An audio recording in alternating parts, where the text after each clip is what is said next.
Okay, guys, welcome to the stream. Sorry for the delay, guys. I apologize for that. So, as you guys know, when you travel, internet gets spotty, it gets weird. Yesterday I went out to the courthouse area. We streamed it over there. It came in really choppy. I was not happy with it whatsoever. I was really pissed off about it. Angie was helping out, whatever, but the internet connection was just bad. So then I was going to pre-record everything for you guys today and give it to you guys, but I realized, you know what? I just got out. Let me go ahead and see if I can stream it again. I tried to stream right in front of the courthouse and it was fine at first, and then after like 15 minutes it just started bugging out. So I don't know what the hell happened there. I apologize for that, guys. I private that video. I'm just gonna rehash everything again on here for you guys, um, and we're gonna go through it nice and systematically. So I apologize for that. I'm gonna try to, as you guys notice, as the days go on, the quality is gonna get better and better. Now let me fill you guys in a little bit on how the process works. Okay, so right now, there's literally hundreds of reporters here, guys. Hundreds of reporters from all over the place. Australia, Kazakhstan, Spain. I've seen people from all over the place coming here to report on this because obviously this is a big deal, right? A lot of stuff going on. So, with that said, obviously all the reporters want to get into the main courtroom. However, these courtrooms here in the Southern District of New York, guys, are smaller. This is Manhattan. Everything is micro size here, right? They basically have everything small, charge you a bunch of money. That's just how it goes, unfortunately, here. So, Andrew, can you turn the light back on? Yeah, as much lights as possible.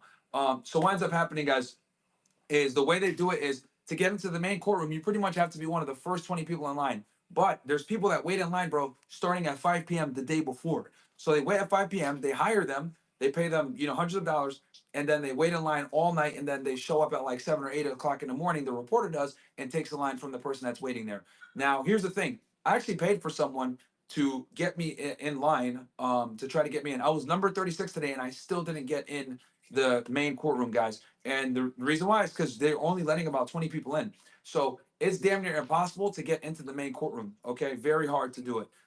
Now, with that said, what they're doing is if you can't get into the main courtroom, there's many other courtrooms that are empty. So they just basically put the reporters in there. It's full. They got like 4 or 5 different courtrooms full of reporters, right? And the audio is there and you can see everything on video. So to be honest with you, you don't really need to be there in person, to be honest with you guys, because you hear everything and you can see everything on video, and it's there live as you're seeing what's going on. Now, the other thing, it's federal, which means you can't bring your phones anywhere. As you come in, guys, they take your phones away and all your electronic devices. So I'm without a phone from like 9 a.m. Actually, I get there like 7 or 8.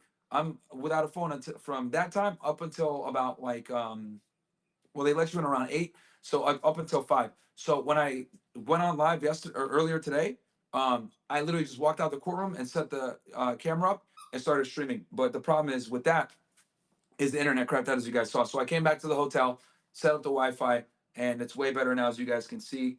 We're not lagging as bad, right? And I'm able to monitor chats, and it's not terrible. And if you guys want to get involved in the stream, like I said before, donate on Rumble chat or Rumble rant or on Castle Club. That's the best way. Myron Gaines X not for today. I'm probably going to be here the whole week, guys. And then I'm going to come back to Miami next week. I've cultivated some people that are probably going to be here the whole 8 weeks. And what I'll probably do is whoever's the best, I'm gonna get with them, and then every single day of the trial, I'll bring them on the stream, and we'll talk about what went down or whatever. Right? We'll like give an update of what happened. Sorry, Frank's playing with his little toy on the side here, but Angie took it away.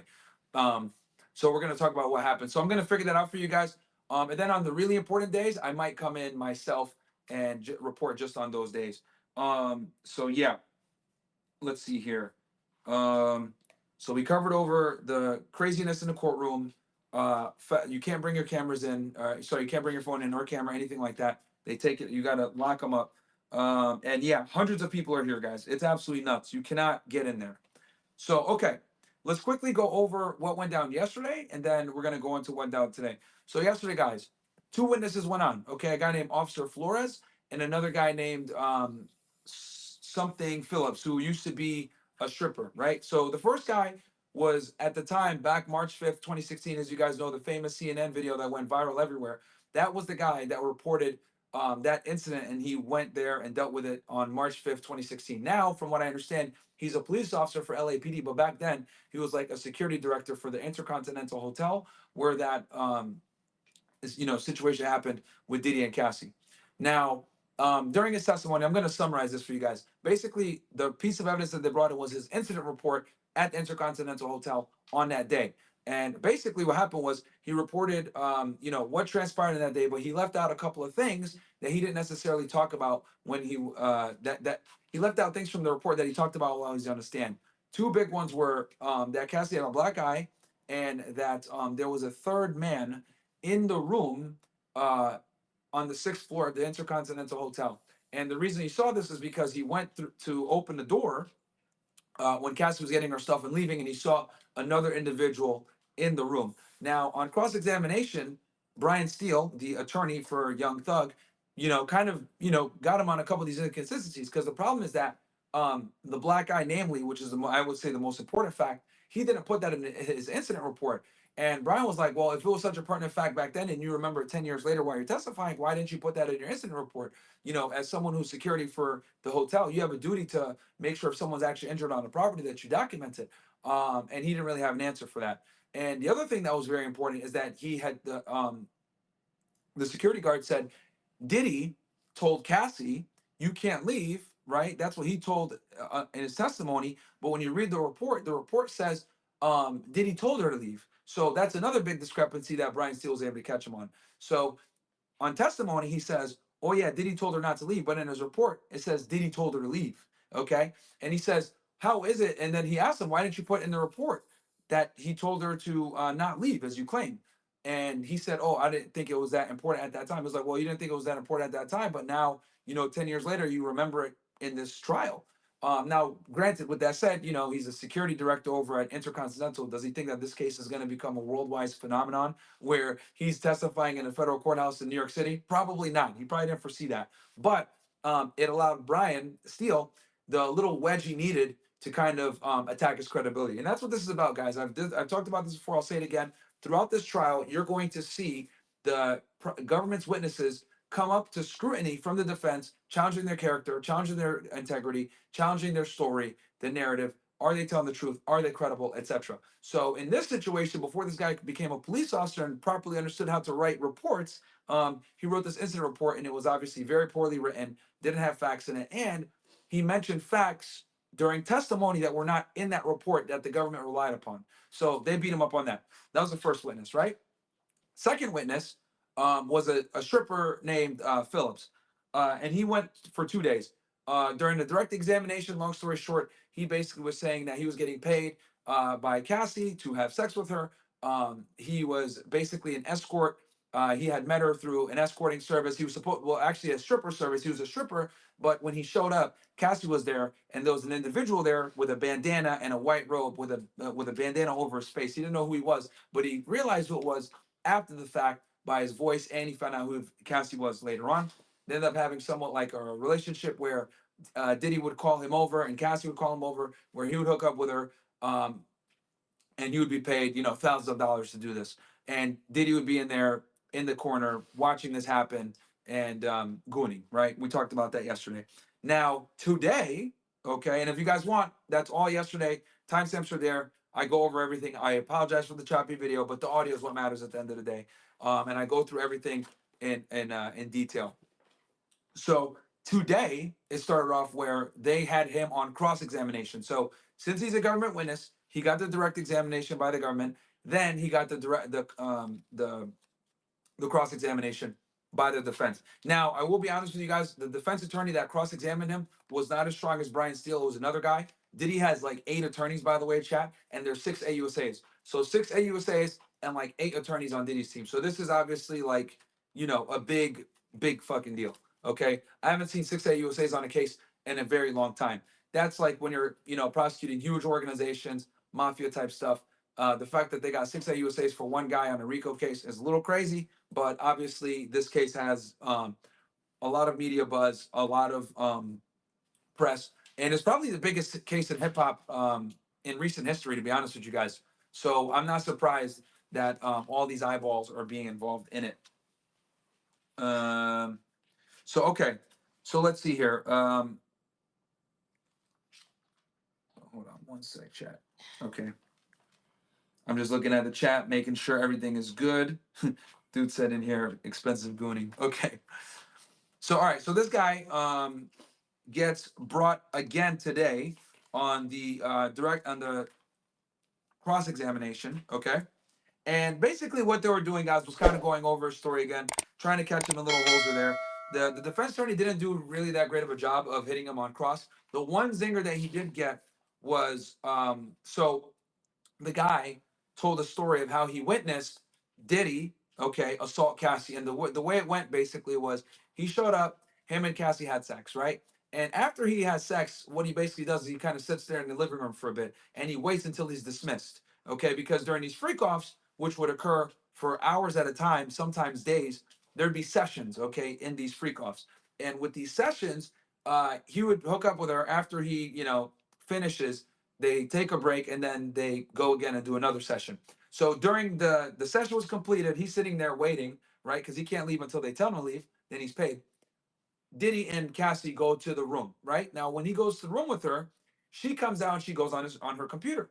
He's sitting there in the living room seeing what's going on. She's working on something, and Diddy calls her. And when she does, she says, "Oh, give me 1 second. I'll be over there. I just have my private information up." Granted, this guy's a stranger. He's in the house. She has her private information there. She probably doesn't want to leave the computer unattended. Diddy flips out, says, "What the fuck do you mean? Give me a second." So he walks out the room and he throws a bottle at her. It passes her head and it smashes against the wall. And he grabs her and he drags her into the room. Now he said he didn't see Diddy attack her, but he heard slapping sounds while they were in the other room. So obviously he can infer that he was beating her. And then after that, Diddy came out and told him, "Hey, do another session." Now, he claimed after he witnessed that, he wasn't able to get erect again. It was very difficult for him on the next occasions that they had the sexual encounters for him to get aroused whenever they were doing something after him seeing Diddy beat her like that. And then what he said after that was he would try to like check in with her and, see that she was okay. And whenever he texted her, she wouldn't respond. But sometimes she would text him so they can go ahead and he could be a part of the freak off, this guy. And this was all occurring in New York City. Now, what the defense attorney did, shout out to With Ghost, not that he was clapping them cheeks. Okay, fair enough, With Ghost. Appreciate that donation. Now, when it comes to the defense attorney, the one good thing he did do, he said he pulled out a text message, right? And the text message was from on or about October 12th, 2012, 3 months after the assault. Um, the stripper or this guy Phillips, this escort slash stripper, messaged Cassie saying, "I love you niggas," right? Saying he loves Cassie and Diddy, right? Um, and he said, "Well, if you're so threatened by Diddy or he was such a bad guy, why are you saying that you love him?" And immediately after he got him in that little, contradiction, the prosecution comes back and asks, right, because they got to protect their witness because he just asked them something that made him look crazy. The prosecution comes and says, "Hey, why did you ask that question of Cassie? Why did you send that message to Cassie saying I love you guys?" And he said it was a bait to see if she responds. He wanted to see her and check up on her because he said that he was concerned for her safety after witnessing Diddy do that to her, right? And then they let that witness go, and they brought on Cassie. So Cassie, and this is where I left off last time, guys. I apologize for this. Angie, can you pass me that water, please? So Cassie, guys, took the stand today. I was actually shocked that she took the stand today, because I was not sure if she was going to be one of the earlier witnesses. Because once they brought this officer and the stripper, I was like, okay, maybe they're not going to bring Cassie on so soon. They're going to bring her on later. Because when they brought these witnesses on, I was like, okay, they're building up to the most impactful witness. But Cassie took the stand today. Right now, I also do want to mention, prior to the jurors coming in and then talking about everything, it is important to note that they talked about showing the images because they had some still images and video of the freak offs, and they were debating in court how much they would show, what they would show, and how they would show it. Would it create problems for the jury? Would it be under seal? So this was something that was brought up. And then on top of that, they also discussed if her husband can be in the courtroom as she gave this testimony, because obviously, as you guys are going to see here, it was very graphic. But anyway, they bring Cassie in at around 11 a.m. She's witness number 3. She was 7 to 8 months pregnant. Okay. Obviously gained some weight while pregnant. She's 38 years old now, and they asked her biographical information about herself. 30 years old. She had been with Diddy for about 10 to 11 years. Um, he was frequently violent with her, knots in her forehead, bruises that she had before. They showed the image of her at the Intercontinental Hotel with Diddy. She confirmed that that was her in the video and that that was Diddy in the video. She mentions the freak offs. He basically proposed the idea of freak offs to her in the first year that they met. Um, he basically, and how we explained it to her was he wanted her to have sex with other men, and he would, kind of go into it. Voyeurism is what it was. Now she engaged with it. I think roughly a year into the relationship, he brought this thing up. Um, and basically she described what a freak off is, which is the hiring of an escort or a sex worker, and she would perform for Diddy. Her and the sex worker would perform for Diddy, and he'd be watching them engage in sex. The performances involved her having sex with other men, and Diddy would watch and direct, and obviously masturbate, and in some cases partake himself.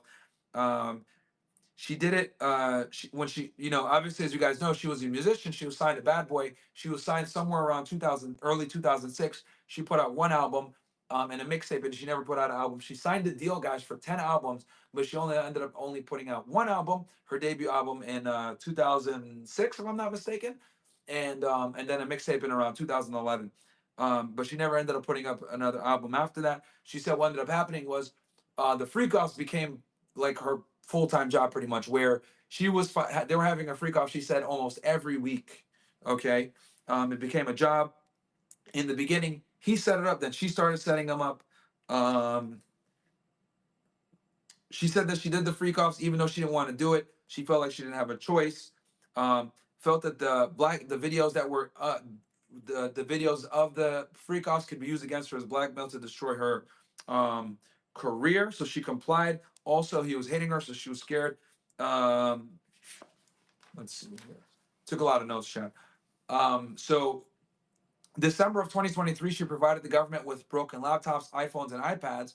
Um, these were the items that she had when she was in a relationship with Diddy. Now, I do want to state here, guys, something that's very interesting in this case was the freak off videos that the government is going to use was actually provided by Cassie, guys. It was not provided by Diddy.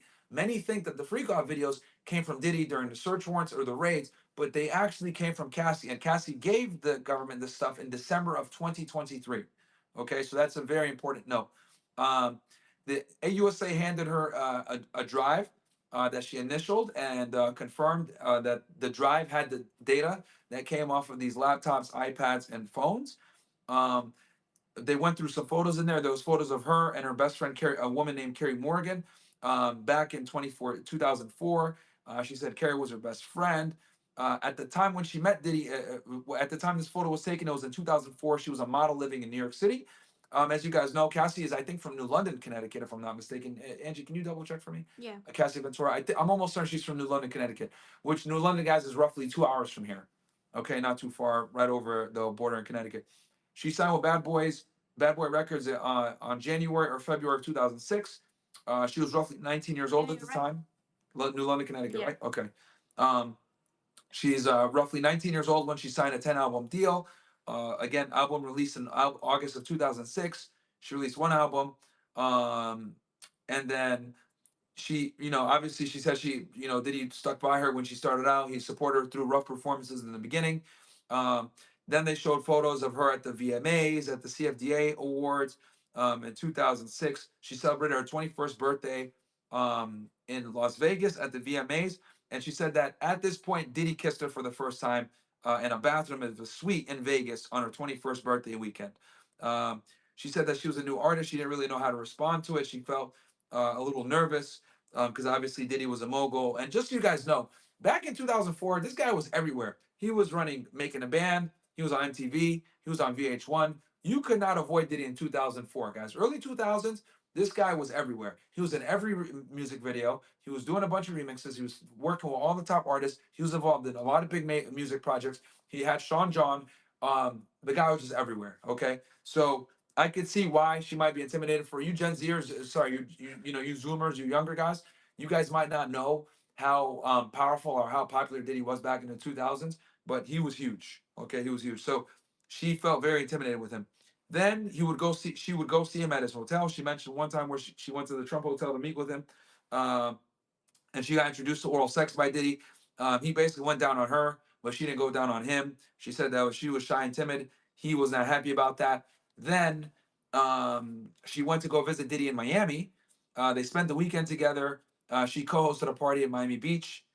She went with a producer named Dallas Austin and Kerry Morgan. Diddy got a boat, and that was when they had sex for the first time. Um, Diddy, she said that she was drinking wine during the day, and they had drugs at night. And Diddy gave her ecstasy pills, blue dolphin ecstasy pills. This was the first time that she got ecstasy. Prior to this, she never had done Molly or ecstasy. She only smoked weed and drank wine. Um, then the government showed, the AUSA showed a picture of her on the boat. She confirmed that that was her on the boat with Diddy. They did not go public with their relationship because he was still with Kim Porter at the time. I think it was Kim Porter. Double check his wife's name. I think it's Kim Porter. I know the last name is Porter. And the reason why he didn't go public is because he had that wife. He had kids. Obviously, optics because she was his artist. So, and it was Kim Porter. Thank you, Yeah. Angie, for fact checking. And then also, can you check when her first album was released? Cassie's first album. Cassie's Yeah, her first album and the name of it. I'm almost certain it was August of 2004. her first album was released 2004. Cassie? I No way. think so. Or was it when she was discovered? Hold on, let me. Yeah, she was discovered I think 2004. Let me But see. her first album I think is 2006. In August, but I want to know what the name of it was in the release date. Um, so she didn't go public with her relationship with Diddy at this point. Okay, so she went to Miami. They hooked up. He gave her ecstasy. That was her first time. She broke ties with the old management at this point. And from 2006 onward into 2007, 2008, they took trips together. They showed pictures of her Halloween with Diddy at a strip club. Taking pictures together in the Yeah. back of the Rolls Royce. August 8th, 2006. August 8, 2006. What's the name of the album? Cassie.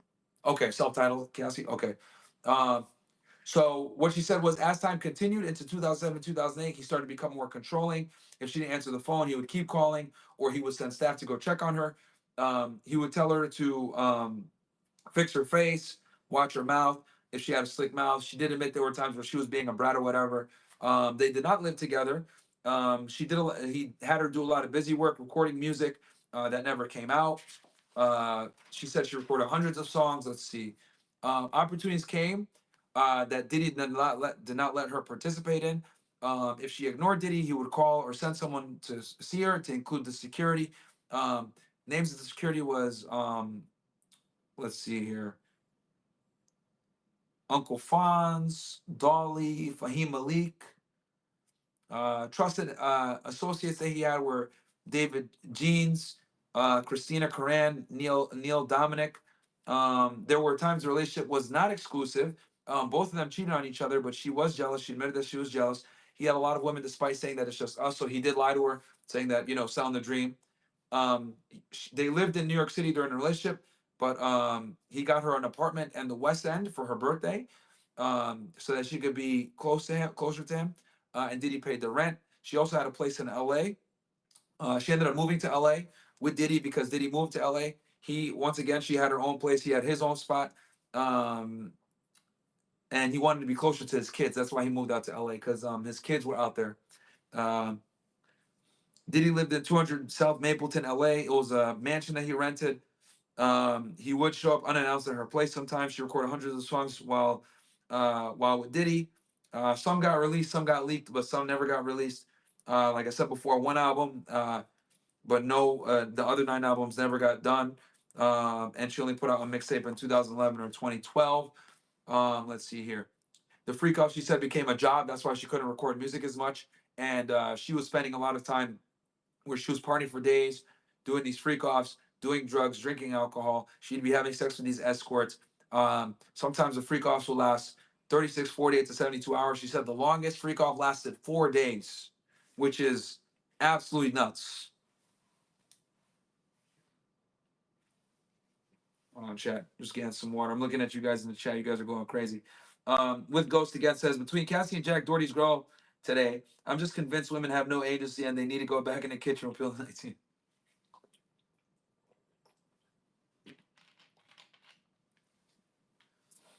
So let's see here. Yeah, so longest freak off lasted 4 days. She said she would spend half the week recovering from the drugs and alcohol and the dehydration. If she would disobey, staff would take things away from her, laptops, phone, at Diddy's direction. Um, D Rock took things from her. That's the name of the other security guard, D Rock. She got things back from Diddy when they made up, though.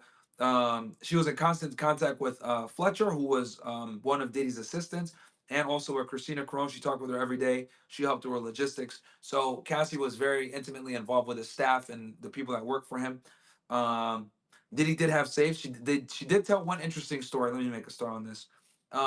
So Diddy and Suge Knight had beef, and she recalled one situation where they were in the middle of a freak off, and Malik, one of his security guards, I think Fahim Malik is the guy's name, told Diddy, "Hey, Suge is down the street at XYZ bar," and they basically stopped the freak off. And Diddy and Malik and I think one other guy got dressed. They got like masks on and shit like that, and they left. And they came back about 30 minutes later. So nothing ended up happening, but they had information that Suge Knight was close by, and they went looking for him while they were in LA. Remember, he was living in LA at this time. So that was really interesting. She said that Diddy had guns, so did his security, and he would keep guns in a safe. And then on one instance, she told the story of where they went to the club, and they made her hold one of the guns for them. So yeah, that was very interesting. And you guys know, for those that don't know, Suge Knight was the former, executive for Death Row Records, over Tupac and Snoop Dogg and Dr. Dre. Um, Diddy and Suge Knight had problems with each other because Diddy at the time oversaw Biggie Smalls, the Notorious B.I.G., and Suge Knight was overseeing all the West Coast artists. There was the great, West Coast East Coast beef in the '90s. Suge Knight famously said, "I'm not like these other guys dancing in the videos and shit like that." Where he was, obviously taking shots at Diddy because Diddy would be in the back of the music videos dancing with Mace and with Big, etc. So, there was quite a bit of beef there, and I don't think Diddy ever forgave um, Suge Knight or liked any of these West Coast guys after Biggie was, infamously killed. Um, so they came back 30 minutes later. Diddy told her about swingers, mentioned the freak offs about 6 to 12 months in. The freak offs would be with random men. And then the prosecutor went back to asking about freak offs again.